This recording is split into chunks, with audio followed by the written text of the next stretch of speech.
This is the Outlap F1 podcast featuring America's own Cody, Andy, and Deanna. Your one-stop shop for Formula One news, insights, race previews, and reviews. Join us on the Outlap.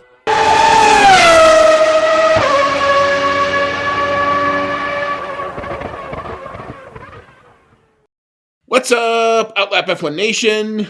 This is episode number 9. This is season 6, and you've got the Outlap F1 podcast. It's the 2024 Japanese Grand Prix preview show.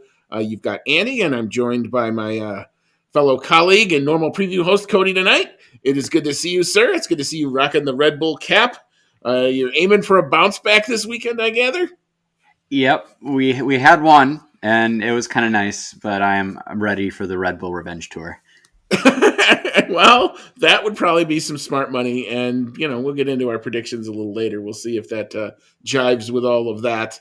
But it's good to see you. We're recording this. I think we're about what is it? Maybe 23 hours away from Free Practice 1. So the weekend's coming at us pretty fast and furious. But if you found us, welcome along, as David Croft would say. You can find our show as always, Twitter or X, whatever it's still called. Instagram, when it's running. I heard it was down earlier today. Discord, Reddit, and of course YouTube at Outlap F1 Podcast is the handle there. If you like what you're seeing and you happen to be on YouTube, you can click a like and subscribe button, or if you're on your favorite podcasting app, do us a solid, click the 5-star button. We've had to restart our Apple Podcast app, as you guys all know. So if you're looking for our show on Apple Podcast, all you got to do is just search for Outlap F1. It will take you to our old thread and our new thread. And if you follow the new thread, you'll get all the latest episodes as we post them. We would be most appreciative if you'd like to do that. You can email the show, chat now at outlapf1.com. We'll take you there. Website still under development, but coming back hopefully sooner than later. www.outlapf1.com will take you there. Outlap F1 Nation continues to step up and support us. Thank you so much to the following folks: Dean Warwick, Yuri Dolchester, Paul Weaver, Quentin Warden, Kevin Kelly, Regan Stanzik, Timothy Brown, and of course, Jonathan Scott.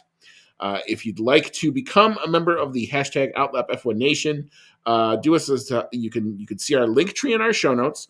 It's $1, $5. It's our anchor page. All goes into, for our purposes, all goes into upgrading the equipment we already have, investing in some new equipment to try to make the show better and make our product a little bit better for you. So that's where it would all go. We would be most appreciative if you'd like to do that. You can also check out the good folks at Manscaped. Our code OUTLAP, OUTLAP, will get you 20% off and free shipping there. All right. So as we are normally we'll start with the latest news, and we had actually a big picture, big story come through this week. Liberty Media, the owner of the commercial rights holder for Formula One, they have made an acquisition. So they have acquired probably the other biggest international racing series, I would say, on the planet. They have acquired a majority stake in MotoGP. And so what they've done is they've actually acquired an 86% share of a firm called Dorna, who is the owner and has the exclusive rights to the following. Look at all this. If you're a motorcycle fan, this is for you. MotoGP, Moto2, Moto3, Moto E, and World Superbikes. The good news, I think, for MotoGP fans, the independent body known as Dorna will remain an independent company under the Liberty Media trading stock. Its CEO, Carmelo, and don't ask me to say the last name, I've been treading it. CEO Carmelo will stay in his current position, and the Dorna headquarters will remain in Madrid. And like I said, they acquired about 86%.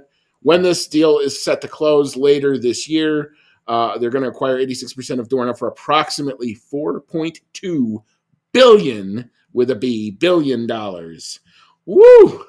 Cody, first blush impressions on Liberty Media's big acquisition. I think it's going to be a good thing overall. Liberty Media has probably seen what they've been able to get out of Formula One since acquiring the commercial rights to that. And I think it's done well for Formula One as well as Liberty Media. Formula One was kind of in a bit of a questionable state in the mid 2010s, and I think has become better and been able to reach more audiences, especially, we see, at least I've noticed a lot bigger support for it in the United States here lately. So I think that Liberty Media, being the commercial rights holder for MotoGP, will also help them to reach a wider audience, which would be really great because I've never been personally a really big fan of motorbikes, but I did start to pay attention a little bit last year because I knew it was coming down to the wire between, the two of the Ducati riders, Jorge Martin and Paco Bagnaia. Yeah, and it was coming down to the wire like the last couple races. So I did start to pay attention a little bit and found that I liked it more than I was expecting. It's really interesting to see just like the way that they ride those bikes through the turns. It's insane. It looks really dangerous. Those guys probably have a bit of a screw loose to do what they do, but it just makes it all the more amazing. And I'd be interested in watching it more in the future. And as you were telling me before the show here, that there's kind of a little bubble in Europe of big MotoGP fandom, but it doesn't have quite the same reception outside of that. And I think that this acquisition will really help them to reach that wider audience. Yeah, I think I wrote three kind of big points, three big positive points, I think, of this acquisition. Number one, Liberty Media is going to bring some commercial know-how because I think in terms of dealing with the venues, and a lot of times you have venues that some host both F1 and MotoGP, some are just exclusive MotoGP. But it always seems to me when they're trying to do their scheduling that MotoGP is always kind of the last dog at the bowl when it's dealing with these venues. They want to get the F1 schedule first, and then they kind of give whatever's left over to MotoGP. So Liberty Media coming in with some cachet in their back pocket, some way to better negotiate the fee structures, whatever all that's going to be, that's going to help that series, I think, overall to get some more money into the door and not be beholden to some of their venues. Now you have some safety requirements between F1 and MotoGP that those are going to have to be addressed regardless. But I do think that just in terms of getting the schedule right, MotoGP is going to benefit from that in a very, very big way. The other thing you kind of mentioned, I would say right now the fan base for MotoGP is very European. It's very Spanish based. And that's not necessarily a bad thing, but they have aspired in recent years to try to be more global. They test in Malaysia. There's been races in Thailand. There's been races in Argentina. And they've had issues with some of those venues because those tracks don't get raced on anywhere else. So there's nothing else happening. So when they actually try to bring the MotoGP riders in, the racing line that actually rubbers in is ridiculously thin. I remember watching one of the races in, I think it was Thailand, and they were saying how anybody who goes offline is basically going to crash out because the grip between online and offline there was so much of a disparity. It was almost impossible to race. And therefore you almost saw almost no overtaking in that race, even though the track layout looked like it would support motorcycle racing a whole lot. So that's something that if they can work with the venues and get more events in some of these places, support events, maybe standalone Moto E events or something like that to fill these up throughout the course of the year, that's going to make for a better overall, I think, MotoGP product. The third point, TV access. Oh my gosh, does this need some help, especially in the United States? Now, they've just signed for this season a deal with TNT Sports. So if you were looking for your MotoGP and you couldn't find it, it used to be with NBC. And what NBC did was they kicked them to the end of the bowl. You think IndyCar gets pushed around by NBC. Well, wait you were MotoGP.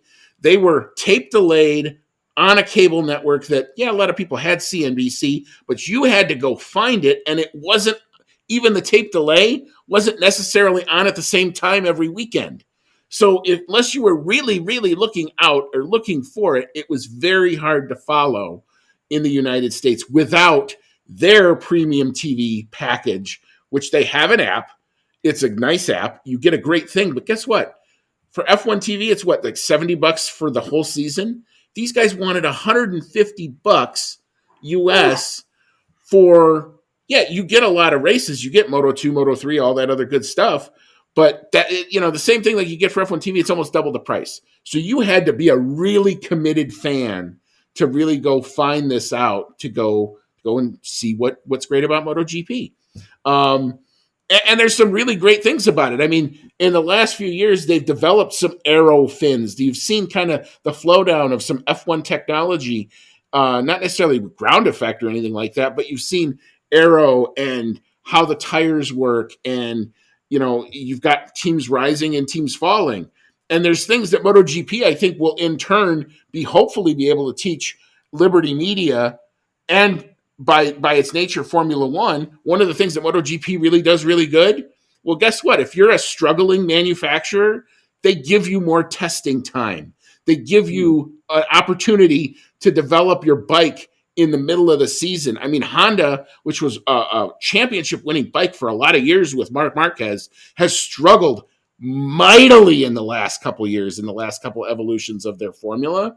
And so what they've been able to do is they have F1 does it with wind tunnel time. These guys do it with on-track testing, where you actually have test drivers on test tracks. They give Honda more time to do it, and they let them develop throughout the course of the season. So your overall competitive order is still pretty strong throughout the course of the year. And guess what? Honda's come out in the first couple of races of 24 and have looked a lot better.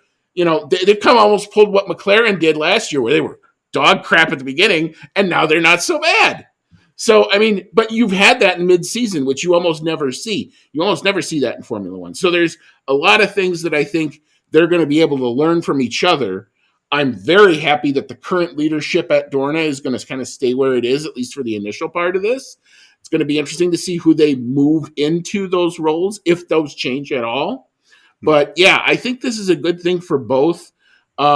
I don't want to see Liberty try to get involved with the technical regulations, because right now I don't think they're broken.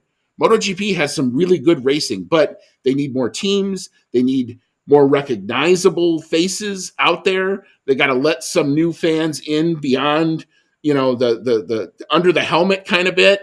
But there's a lot of things that I think are going to be really good for both here. How much has Liberty Media gotten involved in the regulations for Formula One? Well, don't forget they had it with you had people at the FIA that were kind of employees of Liberty Media, and you kind of had that. You didn't know where one stopped and one started. Mm-hmm. And so as long as they can, and I think that was something that I would think under this they would want to choose to avoid. So, yeah, I mean, in general, they haven't. But the other thing is these both series are governed very differently. The teams have a lot bigger say in F1 than they do with MotoGP. So, they're going to have to learn all of this new dynamic. It's a different dynamic, and I don't think you can just rubber stamp what works in F1 for MotoGP. But I do think there are some ways to get some synergies across both of these. And I'm hopeful, if this works the way that it's intended, that both learn from each other and both series benefit from it. Okay. All right. So our next story here, some technical changes at my favorite team that landed, and this was kind of a shocker. McLaren announced, I think it was yesterday, that David Sanchez has left the team after just 3 months. The quote he gave out about this in his statement was, quote, "The role we envisioned and had agreed to was not aligned with the reality of the position I found." So it sounds like it's been as amicable a split as you could have. There's no gardening leave. David Sanchez is basically now a free agent. He can sign with any team and report to them immediately. As a result of this move, Andrea Stella will assume the Sanchez role, at least on an interim basis, of technical director of performance. A guy in the McLaren camp by the name of Rob Marshall, who's the guy who came over from Red Bull a couple years ago. He now assumes the role of chief designer. And another McLaren stalwart, Neil Holdy, will assume the technical director of engineering role. And that was not the only change. It was also announced, I think, today that Emanuele Pirro will be leaving the team after he was the overseer of the McLaren Young Driver Development Program. So I think that's going to move to somebody. I think the Carlin. I think the last name is Carlin. So I think that's kind of why he's leaving for that. But yeah, you never like to see technical shakeups 3 months into a season. But Cody, what's your take? I got to be imagining that it's a little scary, considering McLaren is doing really well right now. So you would think that whatever they had going was doing the trick, and yeah, now that you're shaking this up, and it's kind of weird for him to leave right after such a short period of time. 3 months is nothing, and I believe I read too that he said he thought that the role would be more involved and challenging. I think is what he said, something like that. It was something like he didn't think he was being stretched.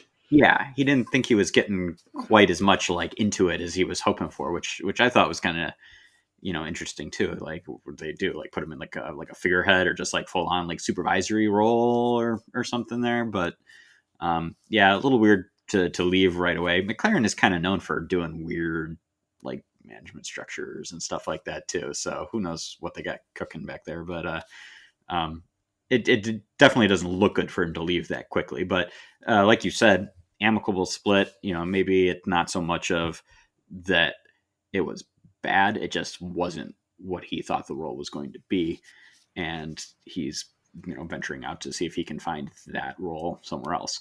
And if that's the case, that's fine. Yeah, I mean, I kind of would take it when I first read it. I was like, "Oh, wow, that's really surprising." I mean, this was a major league get. He was the head of car concept for Ferrari, and I was kind of hoping that he would come in and kind of give some of that magic pixie dust, over here. But look, I mean, if he wasn't happy in the role, I'm kind of almost glad they would rather do it now than leave him there. Try to see out this season with maybe a guy only putting 70%, 80% effort. If you're not happy in your job, I mean, there's the term that's out there, silent quitting. You didn't want to see that because that then in turn would have affected next year's car or something like that. So if it was, and again, it sounds like they had some very open, honest discussions, probably some sort of a 90-day review. And it kind of came out that he probably thought it, from what it sounds like, he thought the job was X and it was really Y. Okay. Everybody's being, I think, as much adult about it as they can, and they're just saying, "Hey, probably the best move is to do a split here." And the fact that there's not going to be any guarding leave or any sort of issue with him going somewhere else tells me that this was about as amicable as you could be, because there's no like trade secrets that they wanted him to be guarded against. Was there long enough to yeah, maybe memory or something. Yeah, maybe. And the Emanuele Pirro thing, I think, is a move, or I'm sorry, the Emanuele Pirro, I want to get that right. I think it's more a move of, he sounded off also in his statement that he was satisfied with what he did. So I think he kind of created and started it. And I think he's handing it off. I think it's Stephanie Carlin, and that's the Carlin that's, in the F2 parlance. So I think they're in good hands with somebody with a Carlin name overseeing young drivers. That seems to make a whole lot of sense. So I don't think that that's necessarily a bad move there. But, again, it's just kind of odd kind of timing. But, I guess that's just kind of how that cookie crumbled. All right. So our last story before we kind of get into the Japanese GP proper concerns some big updates, actually, on the cards for one Aston Martin. And, of course, we'll see the show and tell report, and this will totally prove me wrong. But I am suggesting, I have seen some confirmed reports that have said there's supposed to be new beam wings, and very important for Aston Martin, a new floor design. So this is said to be very critical for their 2024 development aspirations. Aston Martin had shown some really good one-lap pace, but some really kind of mediocre race pace, I think, in terms of the top five. They currently find themselves at the bottom of that top five, in fifth place in the constructors. So we're hoping big things for Juan Fernando and Lance Stroll. I'm got my fingers crossed. I'm excited that we're getting some upgrades a little earlier than I was expecting, like a new floor upgrade. That's definitely a big deal. And we weren't really expecting to see any significant upgrades for a couple more races yet. So it's good to see someone bringing something. I'm also happy that it's Aston Martin because they're, kind of flirting with the back of the front pack.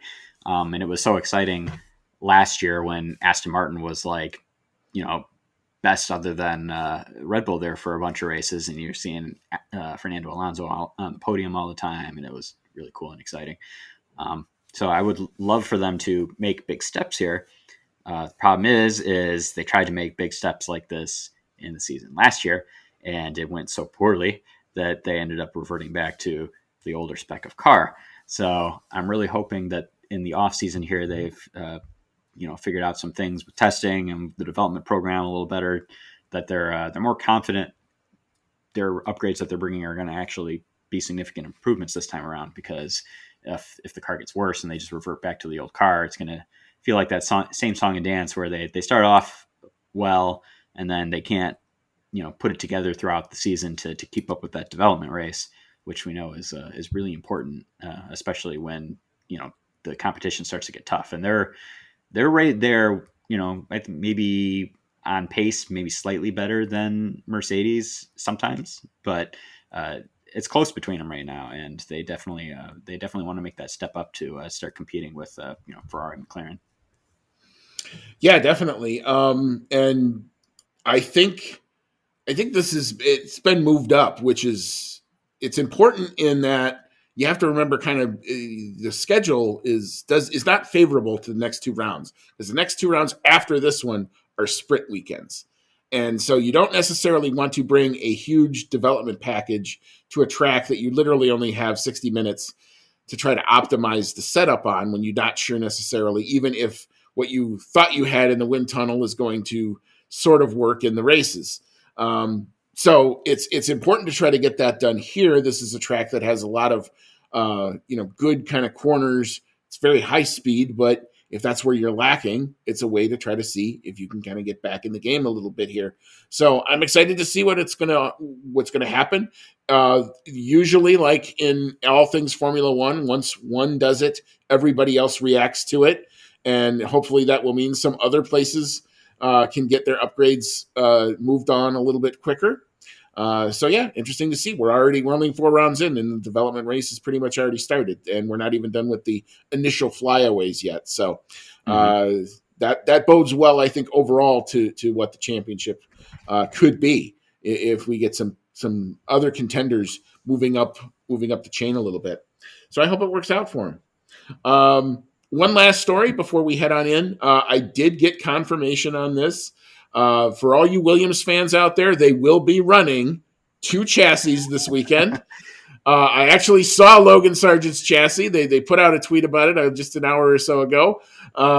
So it's there. It's fixed. Alex Albon's chassis is fixed. There is no spare one, however, so they have to be very careful. So we could end up with that whole scenario playing itself out again.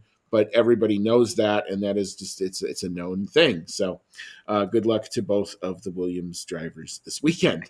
I gotta wonder if we're gonna see Williams kind of more toward the back of this race, just because the team's telling them, don't do anything crazy, don't destroy the chassis, just baby it through qualifying, and we'll see what happens during the race.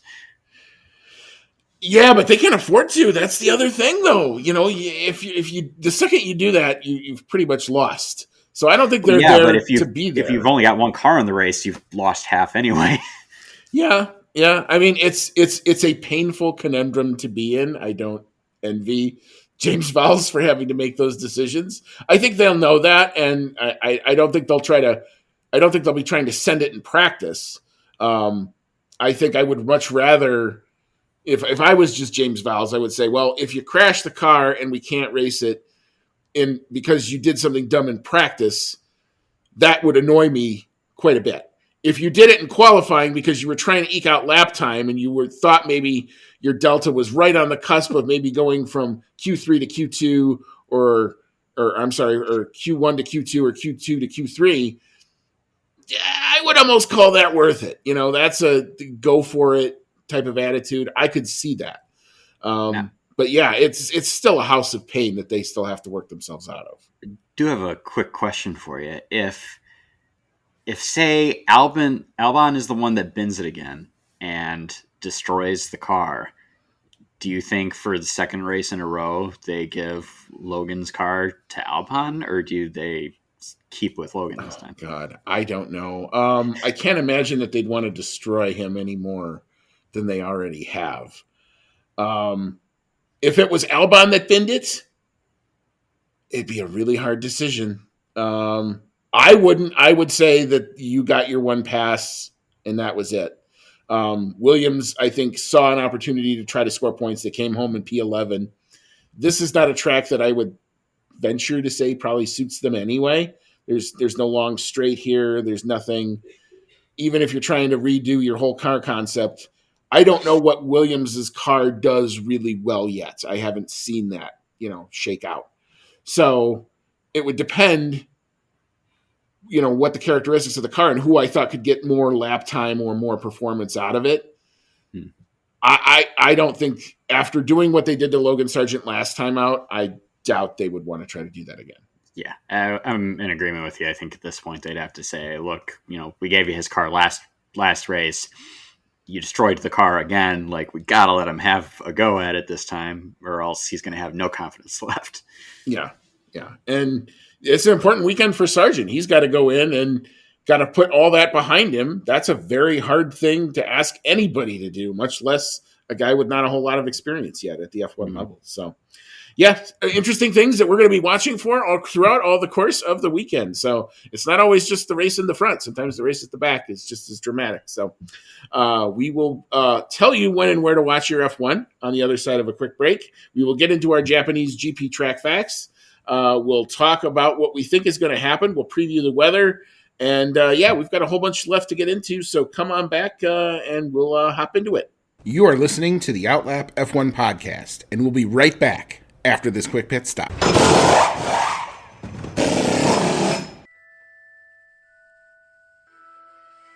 Grab your Flu powder, broomstick, or apparate to your favorite audio streaming service to join the discussion on Hogwarts, a podcast, where Dan and his friends have in-depth chapter-by-chapter breakdowns of each Harry Potter novel. Join the group as they dive into the magical world and discuss plot points, analyze character development, and occasionally go off the rails. Whether you're a muggle who's new to the series or a pure-blood wizard who won't need a remember-all, Hogwarts, a podcast, brings everyone to the Great Hall for a magical discussion. Hogwarts, a podcast, available wherever you get your podcasts. All right, welcome back in. This is Season 6. This is episode number 9 of the Outlap F1 podcast. It's our 2024 Japanese GP preview show, and you've got Andy, and I'm along with Cody tonight. And we're going to hop into, we're going to drop our green flag, and we're going to hop into our track facts brought to us by the good folks at Pirelli Motorsport. So, Cody, tell us about the Suzuka Circuit. This weekend, we're going and racing around the Suzuka International Racing Course located in Suzuka, Japan. One of, I believe, 2 racing courses that Formula One has raced at in Japan over the years. Number of laps around this circuit is 53. Track length on this configuration is 5.807 kilometers, which is 3.608 miles, and consists of 18 turns. Tire selection from Pirelli for this race is C1 for the hard, C2 for medium, and C3 for the soft. So harder compounds of tires. And the Pirelli track characteristics are a 3 out of 5 for traction, 3 out of 5 for asphalt grip, 4 out of 5 for asphalt abrasion, 3 out of 5 for track evolution, 5 out of 5 for tire stress, so very stressful on the tires, 2 out of 5 for braking, 5 out of 5 for lateral load, and a 4 out of 5 for downforce. The qualifying lap record was set in 2019 by Sebastian Vettel with a 1 minute 27.064 seconds, and while the race lap record goes to Lewis Hamilton, set in the same year, 2019, with a 1 minute 30.983 seconds. Most wins under at any track in Japan goes to Michael Schumacher with 6 wins, followed by Lewis Hamilton with 5 and Sebastian Vettel with 4. While most constructor wins at Edding Track in Japan goes to McLaren with 9, so quite a few from them, followed by Ferrari with 7, and a tie between Mercedes and Red Bull with 6 each. What's the circuit like, Andy? All right, I love this line. Show us a driver who doesn't love Suzuka, and we'll show you a liar.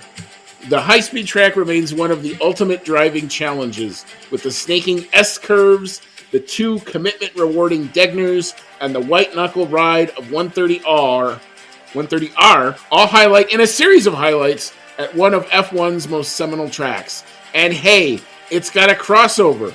That's always cool, right? All right, and as for the weather, we're going to do a 3-day breakdown of the weather because I thought for a minute it was a sprint weekend, but it's not. But I've got 3 days worth of weather in here. So for Friday for practice, it's going to be mainly cloudy, high of around 65. Winds out of the east-southeast at 5 to 10. A 15% chance of rain. For qualifying on Saturday, overcast with a high of 64 degrees Fahrenheit. Winds will be light and variable, so seems pretty ideal to me. Chance of precipitation, a little bit higher, 20%. For Sunday, best chance we might get to actually see some rain tires this year so far. Rain showers in the morning, becoming more intermittent in the afternoon. Of course, it's the afternoon when they go racing. High of around 68, but the winds will be light and variable. The chance of rain, 40%. All right. All right. So we will just hop right into our predictions game. It's a Choose Your Champion predictions game. And I think we're all tied up. Or no, you're on me 2-1. You've got 2 weekends to my 1, right? Yes, right. We're not running away with it, which is a good thing. And like a close competition. I pulled a Carlos Sainz and got off the deck and actually won a thing. So I'm going to try to make it 2 in a row. Here we go. So we will start with the pole sitter. Cody, I'll let you go first. Is the Max Revenge Tour starting on Saturday? Yes, it is. I haven't seen anything indicative of the Red Bull dominance actually going away. I mean, we didn't really see enough of Max Verstappen in the Red Bull in Australia to be like, oh, Ferrari caught up. And I've heard a lot of people saying, I think we might have even mentioned this on the podcast after the last race, that, some people thought Carlos Sainz might have actually been able to put the fight to Verstappen even if he stayed in the race. And I'm not really sure I agree with that. He was only in the race for 3 laps. So I think there's a good chance that maybe it would have been closer. I think Verstappen still probably would have won, though, had the brakes stayed in one piece. So it's a long way of saying that I think that Red Bull still has the dominant car and Max Verstappen is the best person to drive it. So I'm giving him a pole here. My counter to that is I would have loved to have seen that fight. I don't know if we would have gotten it. I don't think we'll ever know because we can't ever go back and replicate those situations again. But I would have loved to have seen that fight. So hopefully we get actually a bit more of a fight here. But I do think over 1 lap, I do think this is Max Verstappen's playground. He loves the seminal tracks. He's great here. He's great at places like here in Brazil that have those tight, twisty corners that are kind of high speed. It favors this type of driving style he likes to do, which is a pointed front end. So, yeah, I think the Max Revenge Tour at least starts here on Saturday. So I've got him taking the pole as well. All right, so our qualifying pole lap from last year was a 128.877. We did the thing last time where we actually got really, really close and couldn't separate it. So Cody, what do you have for lap time here? I have Max Verstappen getting the pole lap time going. I mean, as we have with all the tracks so far, it seems that the cars have evolved quite significantly, and the cars are quite a bit faster than last year. So I'm going with a 1 minute 28.151 seconds. And just a quick note to anybody who enjoys watching the car onboards during the race or qualifying, I will say that Suzuka is one of the most, in my opinion, one of the most satisfying tracks for car onboards. It looks really cool from the driver's perspective going around the circuit. So if you enjoy that sort of thing, I'd highly recommend watching them during qualifying. I would completely agree. And a note to whoever is doing the direction of the onboards. Here's one camera I don't want to see while the cars are running on the track. I don't want to be looking at the driver's face mask. That is completely useless. Yeah. I want either the overhead or the one with where it's just off to the side where you can kind of see the undulation and the S curves and all that other stuff. Yes, totally agree. I jacked up for that, especially for qualifying. That said, I do agree with you that I do think the cars this year are definitely faster. I don't know that we're going to necessarily see a track record, but I do have it close. We're not that far off. We'll have to see what our deltas are again. I'll have to break out my fancy dandy spreadsheet, but I got a 128.005. Okay, so now turning to the race on Sunday. Our podium from last year was Max Verstappen taking the win, Lando Norris coming in second, and Oscar Piastri, double podium for McLaren last year. Do we see more of the same this year? Cody, what's your thought on the podium? I don't think we're going to see a double podium for McLaren just yet. They're pretty clearly behind Ferrari here at the start of the season, even though they're starting off much better than they did last season.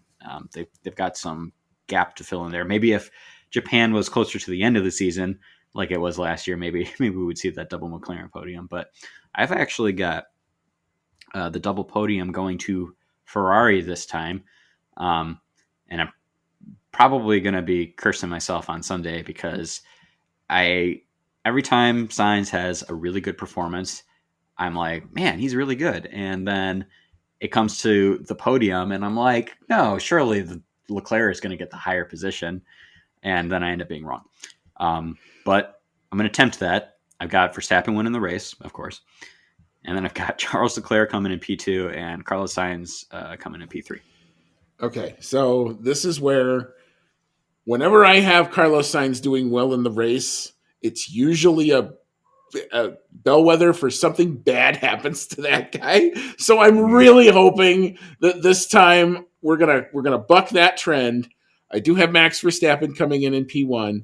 I have Carlos Sainz riding that wave. Sign that boy. He's quick, coming in P2. And I've got the whole Carlando thing happening on the podium this time. Lando Norris in McLaren coming home in P3. I do think this is, of all the tracks pre-upgrade, I think this is the one that's going to suit them the best. So this is the one where I think they don't need any help to get a podium.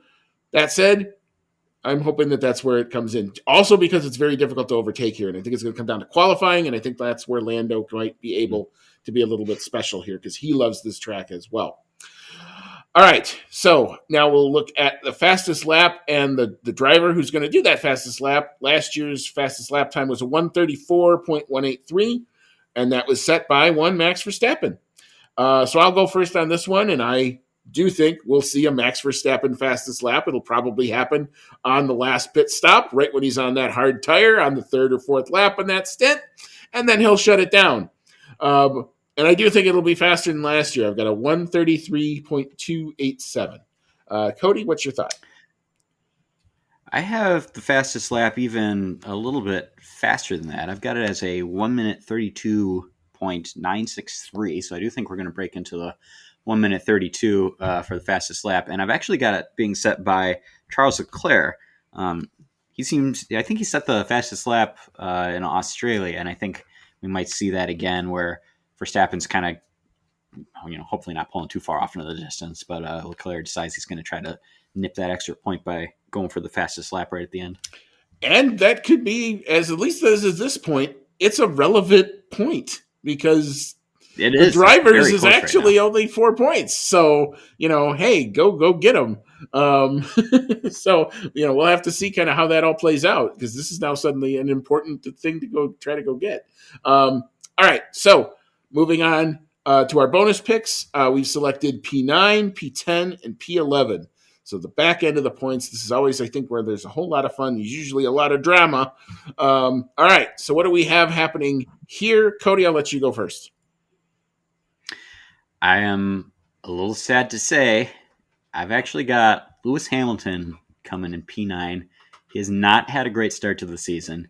He seems to be struggling more than Russell with the Mercedes car, which itself is not top tier at the moment. And I think at this point, you were talking about quiet quitting a little while ago.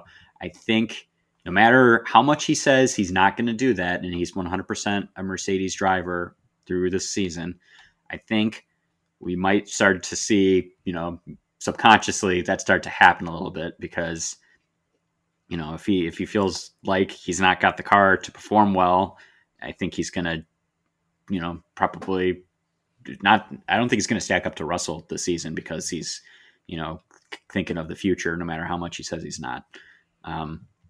So yeah, long way to say Hamilton coming in P9. I think Yuki Tsunoda is going to wrap up the points in P10, which would be fantastic, seeing him getting some points at home. And then I think Hulkenberg is going to be P11, just missing out. I actually really like your Hamilton pick for P9 for a lot of reasons, because a lot of the stuff I've read about where the Mercedes car is lacking is high-speed corners. It's almost like if you took the McLaren and the Mercedes and you combined them, you'd have a Red Bull. Because where does the Mercedes car work in? The low speed, high, long, windy corners where the McLaren struggles like crazy in. Where is the McLaren great at? High speed, quick, jerky corners, of which this track has a lot of them. So this could be a House of Pain type moment for Mercedes. I have to agree with that. I don't know that it's going to be all the way down in P9 though. I do think they'll because they're in the top 10. I think they'll be like 7th and 8th or something like that. But I'm gonna say it's time for Kevin Magnussen to earn part of what he's getting paid. Otherwise, his seat is definitely going to come into some question. And Haas will go well here. They've got a Ferrari power unit. I could see them pulling off some good strategy and trying to get another point or two out of here. So I've got him in P9. Yuki Tsunoda, I think, brings home another point for the VCARB team here. And I think just missing out, I've got Lance Stroll in there, mainly because he's Lance Stroll. I don't think we're going to have the Aston Martin upgrades be a disaster, but I do think Fernando Alonso will probably be solidly somewhere in the points. I just think something will happen that Lance Stroll will be Lance Stroll, and he'll end up in P11. I can see that. All right, so our last bit for predictions, our prop bet. Do we see... So the question is, will we see wet tires on the race on Sunday? We talked about it in the weather. We've got some showers in the morning, supposed to clear off by the time the race starts, but we're not sure how intermittent, how real is that rain threat. We'll find out when we get there. But Cody, do you think we're going to see wet tires, intermediate? I don't think we'll see full wets, but do we see the inners at some point over the course of the race? I'm pretty sure we will. 40%, pretty decent chance, and the chance for showers in the morning. You could run to the track being wet at the start of the race, and that might be enough for some drivers to take a chance, start the race on inters. We've seen some really, really wet races at Suzuka. So I think it's perfectly reasonable to think if there's a chance of rain, there's a pretty good chance for interest at least. Yeah, and the thing with just where Suzuka is, it's right by the sea anyway. So when it gets wet, and I looked at the winds are supposed to be almost non-existent. It's a very heavy air. It takes a long time for that place to dry out. Unless it gets very sunny very quickly, I don't see anywhere for really the water to go. So based on that, I think we'll actually do see inners at some point. It will probably be declared a wet race, which means the tire strategy will go completely out the window. And Lord only knows what we're going to see after that, which will lead to the excitement and add another element to this. So I'm in on seeing the intermediate tire for the race on Sunday. All right. So before we hop on out of here, we just wanted to kind of recap when and where to watch your Formula One this weekend in the United States. As always, F1 TV is a great option if you wanted to do that. Their coverage is very good. I'm enjoying it very thoroughly. If you want to find it on your ESPN family of networks, it's kind of going to be all over the place because Friday, I think, is the last game of the women's NCAA basketball tournament, and I think they're doing a mega cast of it on ESPN. So a lot of their networks are all over the place. So Thursday is FP1. It will kick off 10:25 p.m. Eastern. That will be on ESPN-U.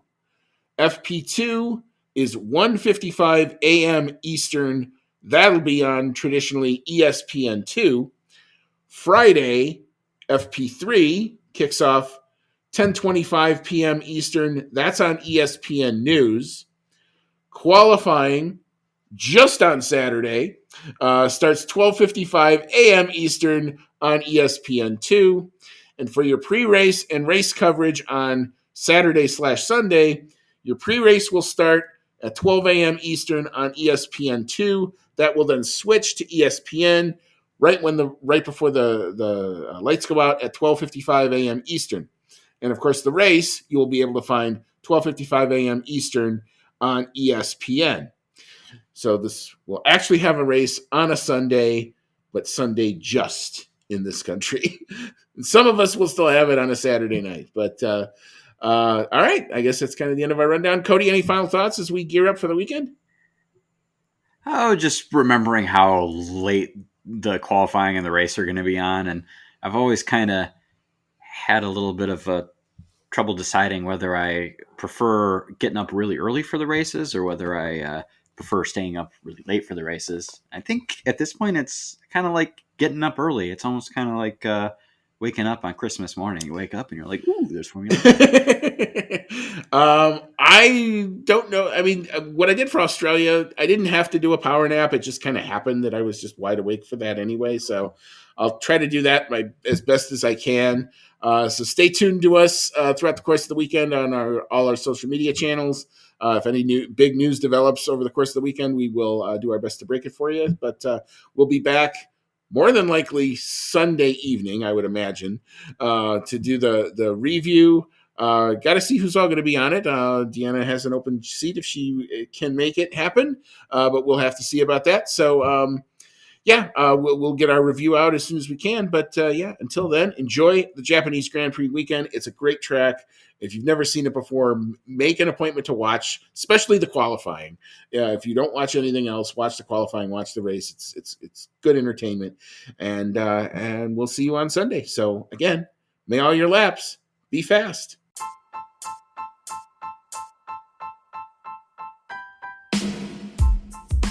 Thank you for listening to today's episode of the Outlap F1 podcast. If you like what you heard, click that subscribe button and be sure to leave us a 5-star review. If you want to connect with us outside of the show, check out our website at www.outlapf1.com. Find us on Twitter and Instagram at OutlapF1 Podcast, or email us at chatnow@outlapf1.com.